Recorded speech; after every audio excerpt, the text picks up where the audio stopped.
गुप्त काल को लेकर के, मतलब मौर्योत्तर काल के भी मैं 2-4 नंबर लायक प्रश्न बताया था और लगभग उनके उत्तर बताया था। गुप्त काल में भी 2 नंबर के प्रश्न कम हैं। आते हैं हम लोग 8 और 15 नंबर पर। बौद्ध और जैन, महाजनपद काल का उत्कर्ष, मौर्य साम्राज्य का प्रशासन और गुप्त काल में कला, शिक्षा, साहित्य, विज्ञान की प्रगति, ये सब टॉपिक ऐसे हैं जहां से 8 और 15 नंबर के क्वेश्चन बनते हैं। समझ में आ रही बात?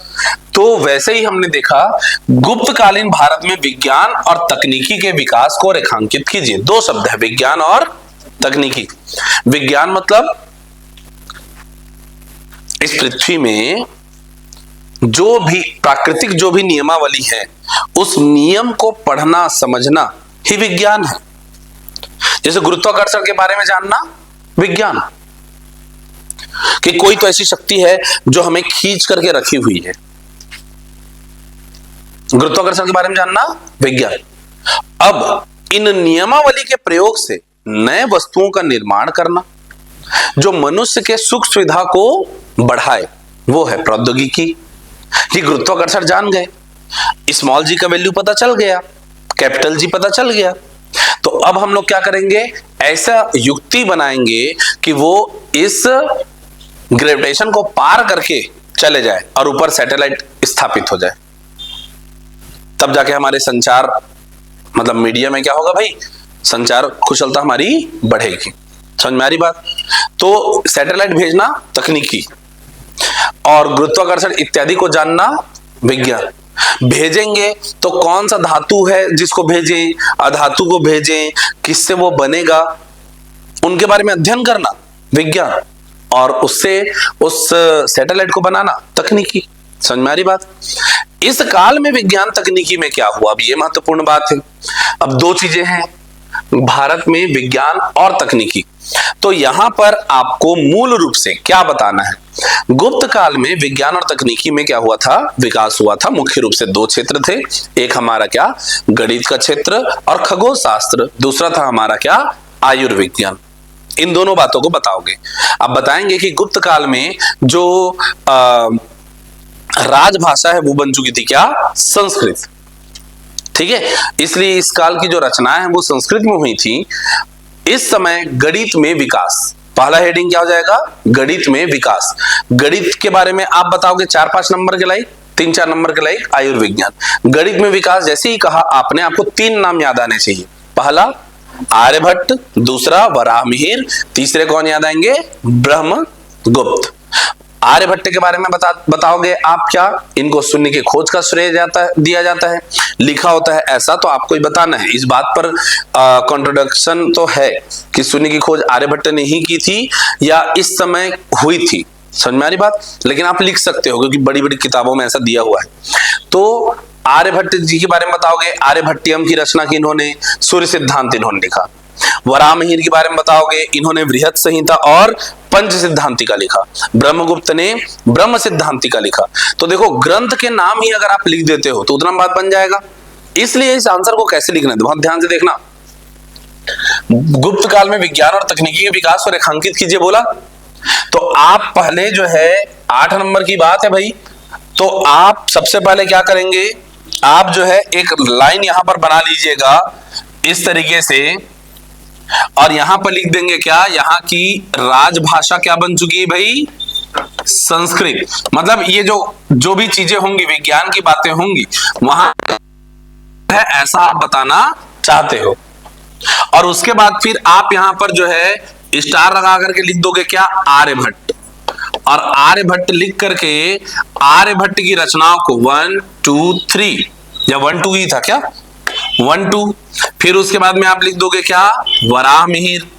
वराहमिहिर की रचना क्या क्या लिख देंगे हम लोग, एक लिख देंगे हम लोग यहां पर क्या, पंच सिद्धांतिका, और एक लिख देंगे बृहत संहिता। तीसरा यहां पर लिख देंगे हम लोग क्या, ब्रह्मगुप्त, और ब्रह्मगुप्त की रचना के बारे में क्या लिख देंगे भाई, यहां पर ब्रह्म सिद्धांतिका। चौथा लिख देंगे यहां पर चरक, चरक का लिख देंगे क्या, चरक संहिता। ठीक है, वैसी यहीं पर लिख देना क्या, रचना तो नहीं लेकिन नागार्जुन करके आप लिख सकते हो, और नागार्जुन करके आप लिख देना रसायन शास्त्री, रसायन शास्त्री। इस तरीके से लिख करके आप एक कोना जो है अपना फिक्स कर लेंगे। ऐसा करने से विज्ञान और तकनीकी के बारे में आपने सही सटीक जानकारी लिखी है, इस बात का अनुभव चेक करने वाले को हो जाता है। समझ में आ रही बात? तो ये जो है आपने जो है क्या बता दिया, कुछ विशेष नामों को हाईलाइट कर दिया। अब इसी बात को आप यहां पर बताओगे किस तरीके से, आप बताओगे गणित के क्षेत्र में क्या क्या काम हुआ, तो ये तीनों गणितज्ञ के बारे में लिखोगे, और तीनों गणितज्ञ के बारे में दो दो तीन तीन लाइन लिखोगे। फिर उसके बाद बताओगे क्या, आयुर्विज्ञान के क्षेत्र में, आयुर्वेद के क्षेत्र में क्या क्या काम हुआ, तो आयुर्वेद के क्षेत्र में भाई आप बताओगे चरक को कि भाई उन्होंने क्या है भाई शल्य चिकित्सा का विकास किया वगैरह, ये सारी बातें। फिर उसके बाद में आप बताओगे किनके बारे में भाई, नागार्जुन के बारे में बताओगे कि हाँ नागार्जुन ने ये सारा चीज जो है क्या है भाई, रसायन के क्षेत्र में उन्होंने काम किया, रस और क्या तेल और चूर्ण विधि वो लेकर के आए थे कि वास्तव में हमारे शरीर में जो कुछ भी क्या है भाई बीमारी इत्यादि जो कुछ भी हो रहा है वो किसी न किसी प्रकार के ऐसे तत्वों की कमी के कारण हो रहा है। आज हम देखते हैं एनीमिया क्या है, आयरन की कमी है, कभी विटामिन डी की कमी है, किसी को कैल्शियम की कमी है, कभी कुछ है, ये सब बता चुके हैं कौन, नागार्जुन। इसके अलावा ये तो हुआ क्या भाई विज्ञान संबंधी बात। आप बताओगे क्या, मेहरौली का लौह स्तंभ लिखोगे जो यहाँ के उच्च धातु कला के बारे में बताता है, तकनीक।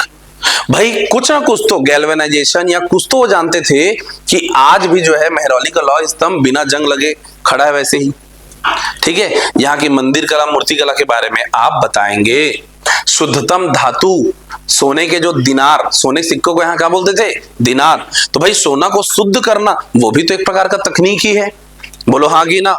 तो तकनीक के क्षेत्र में आप ये बताओगे शुद्धतम सोने के सिक्के, चांदी के सिक्के, धातु के प्रयोग, धातु की मूर्तियां, साथ ही साथ में क्या लौह स्तंभ, मेहरौली का लौह स्तंभ, ये सारी बातें आप बताओगे जो तकनीक को बताते हैं।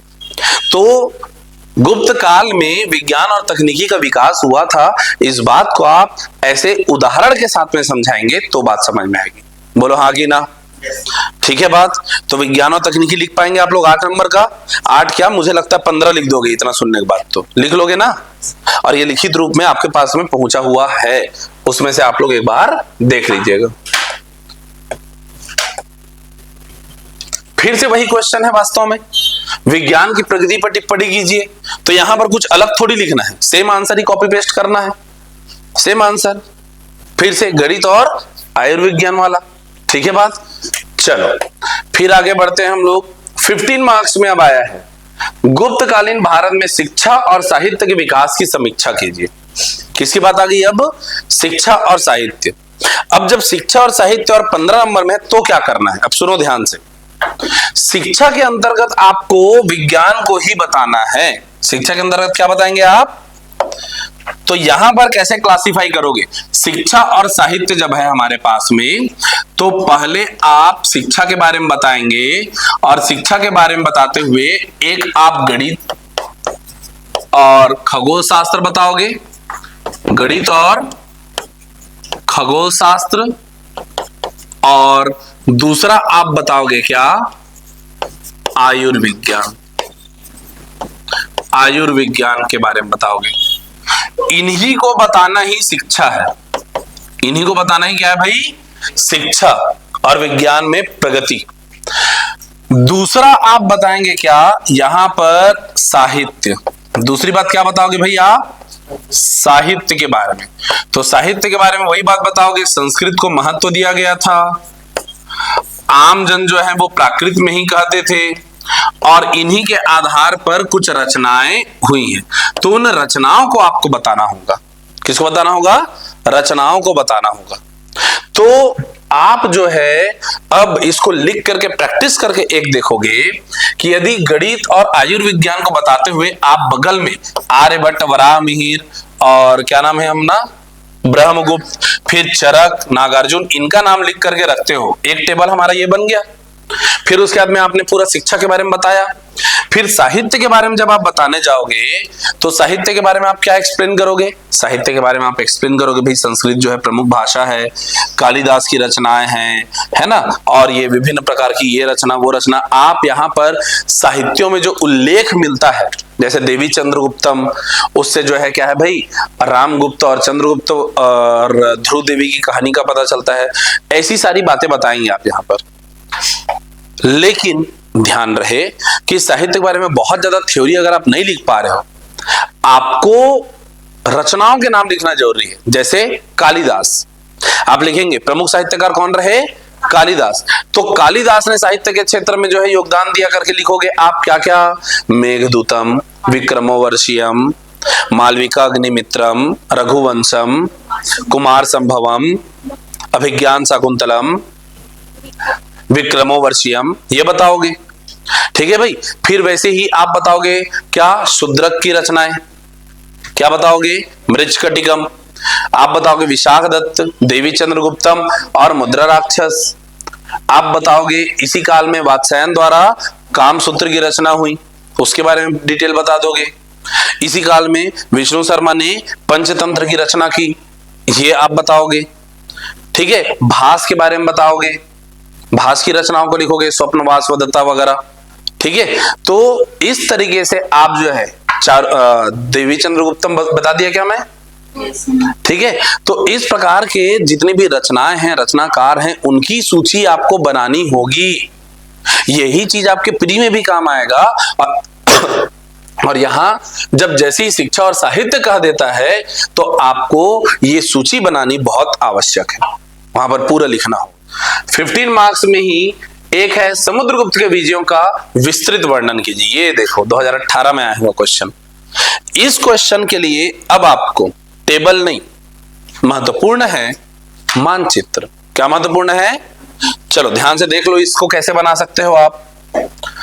तो दो चीजें आपको यहां पर अलग करनी है जो बाकियों से आपको अलग बनाएगा। क्या? एक आप जो है पहले तो घेर के बढ़िया जो ज्योग्राफी में सिखाया था वैसा ही आपको बनाना है यहां पर घेर करके मानचित्र।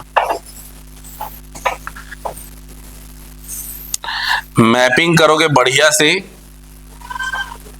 एक, और इसी के नीचे मुझे एक साथ दिखाना संभव नहीं है इसलिए मैं आपको ऐसा एरो डाल दूं, यहां नीचे में आपको विजय नीतियों को लिखना भी है, या ऊपर लिख दो या नीचे। वैसे मानचित्र ऊपर रहता है तो ज्यादा अच्छा दिखाई देता है। नीचे आप क्या लिखोगे भाई? विजय नीतियां। विजय नीतियां, विजय अभियान क्या क्या था वो बताएंगे बाद में, छोड़ो पहले साइड वाला वर्क पहले चालू करेंगे। ठीक है बात? विजय नीतियां कैसे कैसी थी? तो विजय नीतियां याद कीजिए, 5 विजय नीति में आपको बताया था, 2 नंबर में क्वेश्चन दिया भी था मैं। कौन कौन से 5 विजय नीतियां हैं? प्रसभोद्धरण, सर्वकर दानाज्ञाकरण, ग्रहण मोक्ष अनुग्रह, परिचारिकाकृत और कन्योपायन। 5 नीतियां। क्या क्या 5 नीतियां बोलो फिर से? राज्य प्रसभोद्धरण, सर्वकर दानाज्ञाकरण, ग्रहण मोक्ष अनुग्रह, परिचारिकाकृत और कन्योपायन। लिखवाया था ना 2 नंबर में ऐसा, ये 2 नंबर में भी आता। और विजय नीतियां करके आप मैप के ठीक नीचे के 5-6 लाइन में ऐसा लिखेंगे। ठीक है बात? अब क्या क्या हुआ था इसी बात को आप मानचित्र में दर्शाओगे। कैसे दर्शाओगे? देखो पहले तो आप बताओगे कि भाई ये आप थोड़ा और ज्यादा सुंदर तरीके से बनाएंगे, मैं भी जैसे बना रहा हूं उससे ज्यादा सुंदर तरीके से आपको बताना होगा। पहले तो आप बता दोगे कि भाई प्राचीन रूप में जो है यहां पर इलाहाबाद तक जो है क्या है, चंद्रगुप्त का शासन यहां तक कहीं तक था ना ऐसा? ठीक है बात? चंद्रगुप्त तक। समुद्रगुप्त ने साम्राज्य विस्तार किया, साम्राज्य विस्तार करके उसने जो है क्या है इन संपूर्ण क्षेत्र पर अपना अधिकार किया। यही क्या कहलाया है भाई? प्रसभोद्धरण। यही क्या कहला गया? प्रसभोद्धरण, राज्य प्रसभोद्धरण। क्लियर है बात? एक। दूसरा, इधर नेपाल, इधर असम, कामरूप वगैरह ये सब क्षेत्रों से उसने क्या किया था भाई? सर्वकर दानाज्ञाकरण, सर्वकर दानाज्ञा। अब जरूरी नहीं है कि आप हर बात को जैसे मैं लिख दिया वैसे लिखो। समुद्रगुप्त ने अपने चारों तरफ के राज्यों को क्या किया भाई? पहले तो अपने मिलाया, प्रसभोद्धरण कहलाया।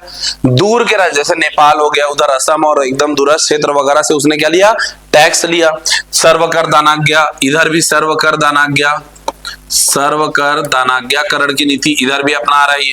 क्लियर है बात? फिर आप देखोगे कि उसने दक्षिण भारत में अभियान किया और यहां पर इस तरीके से उसका मानचित्र बनता है। 12 राजाओं को पराजित किया, 12 राजाओं को पराजित किया, इस बात को आप बताओगे। और यहां पर क्या किया था उसने? ग्रहण मोक्ष अनुग्रह। दक्षिण भारत में कौन सी नीति अपनाई थी उसने? ग्रहण मोक्ष अनुग्रह की नीति अपनाई थी। तो आप नीचे में लिख दोगे 12 राजाओं को पराजित, ग्रहण मोक्ष अनुग्रह की नीति। ऊपर में पहले इसने 3 राजाओं को पराजित किया, 3 राजा पराजित, और फिर उसके बाद में दूसरे अभियान में 9 राजाओं को पराजित किया, 9 राजाओं को पराजित किया। इस बात को आप जिस तरीके से भी चाहो मानचित्र में सही तरीके से दर्शा सकते हो। अब वो तरीका जो है आपके राइटिंग, आप कैसा मैप बनाते हो उसके आधार पर डिपेंड करेगा। यदि ये सब चीज बहुत ज्यादा प्रेजेंटेशन अच्छा ना हो तो बहुत ज्यादा लिखना मत। मानचित्र बना करके आप खाली इधर में 3 राजा पराजित, फिर दूसरे अभियान में 9 राजा पराजित, दक्षिण में 12 राजा को पराजित किया, ग्रहण मोक्ष अनुग्रह, सर्वकर दानाज्ञाकरण, यहीं पर आप स्टार मार्क लगा देना। 8वीं गणराज्य, 8वीं गणराज्यों को परिचारिकाकृत नीति ये अपनाया, ऐसा करके आप बता सकते हो। समझ में आ रही बात? इन्हीं बातों को अब आपको क्या है यहां पर लिखना है। क्या लिखना है? समुद्रगुप्त चंद्रगुप्त प्रथम का उत्तराधिकारी बना, इसका शासनकाल 400, कब से कब तक था इसका शासनकाल? 50 से 75, हाँ 350 से 75 तक। इसने लगभग पूरे भारत में विजय अभियान चलाए थे। इन विजय अभियानों को निम्न रूप से बांटा जा सकता है। विजय अभियानों को निम्न रूप से बांटा जा सकता है। बांटा जा सकता है करके आप पहला लिखोगे। देखो थोड़ी सी भूमिका हमने बनाई और भूमिका बना करके हम लिखेंगे क्या? देखो ये खुद साम्राज्य पाने के लिए ललायित नहीं था। चंद्रगुप्त प्रथम ने इसे अपना उत्तराधिकारी बनाया था, उत्तराधिकारी उसने बनाया था समुद्रगुप्त को। फिर इसने विजय अभियान चलाया। पहला लिखोगे, पहला आर्यवर्त का प्रथम अभियान, आर्यवर्त का प्रथम अभियान, उसको आर्यवर्त का प्रथम अभियान बोलते हैं। किसको बोलते हैं? वो 3 राजा को पराजित करना, ठीक है, इधर के। फिर उसके बाद में दूसरा होता है क्या? दक्षिण भारत का अभियान। और दक्षिण भारत के अभियान में आप लिखोगे 12 राजा को पराजित किया और वही बात ग्रहण मोक्ष अनुग्रह नीति को अपनाया, ये बात बताओगे। तीसरा लिखोगे आर्यवर्त का दूसरा अभियान। और आर्यवर्त का दूसरा अभियान जब ये करेगा तो दूसरे अभियान में क्या करेगा ये? अब वो 3 और 3 के और दोस्त ऐसे 9 राजा को पराजित करेगा। क्लियर है बात? फिर चौथा लिखोगे आठवीं राज्य, इनको जो है क्या किया उसने? पराजित किया और यहां पर परिचारिकाकृत नीति अपनाई, परिचारिकाकृत। फिर आप पांचवा बताओगे कि दूरस्थ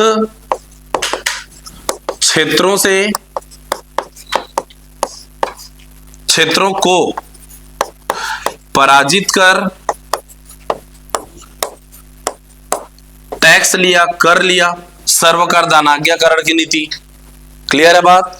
फिर आप बताओगे पड़ोसी राज्यों से वैवाहिक संबंध बनाए, उसी को हम लोग क्या बोलते हैं भाई? कन्योपायन, वैवाहिक संबंध बनाए। क्लियर है बात? तो इस तरीके से आप जो है पूरे डिटेल में इसको समझा सकते हो।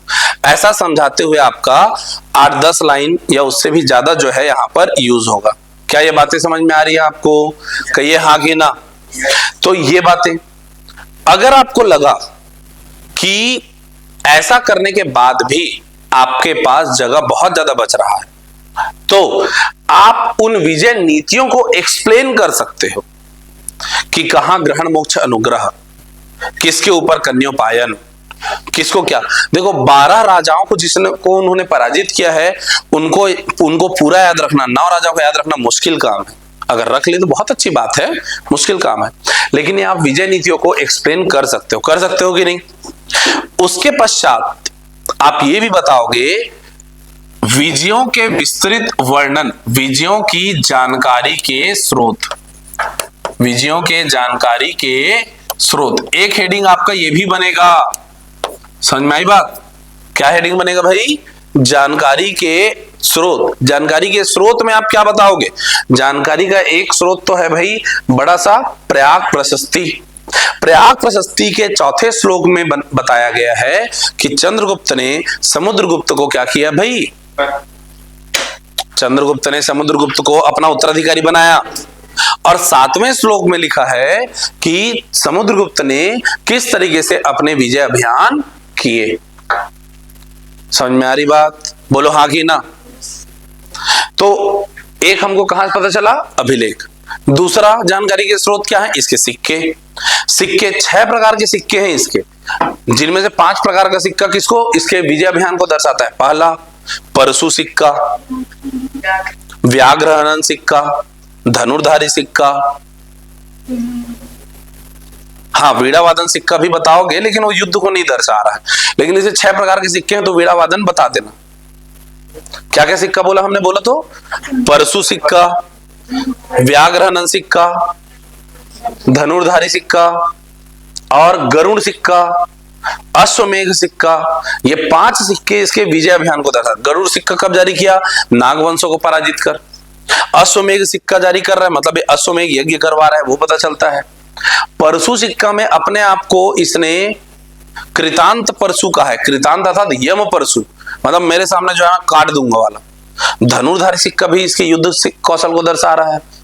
तो आप चाहो तो जानकारी के स्रोतों को पहले भी लिख सकते हो, चाहो तो अंत में भी लिख सकते हो, चाहो तो साइड में लिख सकते हो। लिखना जरूर, क्योंकि 15 नंबर की बात है। तो समुद्रगुप्त के विजय अभियान के कंटेंट क्या क्या है बताओ? मसाला क्या क्या अपने पास है? मसाला नंबर 1 मानचित्र, मसाला नंबर 2 विजय नीतियां, मसाला नंबर 3 जानकारी के स्रोत। जानकारी स्रोत में प्रयाग प्रशस्ति भी और 6 सिक्के का नाम भी। और फिर मेन जो कंटेंट है वो है ये आर्यवर्त का प्रथम अभियान, दक्षिण भारत की नीति, आर्यवर्त का दूसरा अभियान, ठीक है, 8वीं गढ़ राज्य, और फिर वो कन्योपायन और सर्वकर दानाज्ञाकरण। क्लियर है बात?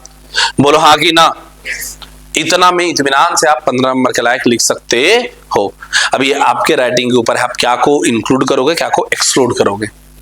ठीक है, चलो एकदम एक बार मसाला दिमाग में बैठ जाए, मतलब ऐसे टाइप के क्वेश्चन आते ही आपको ये नहीं सोचते रहना क्या लिखूं क्या नहीं लिखूं। समझ में आ रही बात? आपको तुरंत, आपको पता नहीं, मसाला एकदम तैयार रखो, उसमें कौन से 3-4 बातों फेंक के मारना है, बस उतना ही। समझ में आ रही बात? इतना ही काम करना है।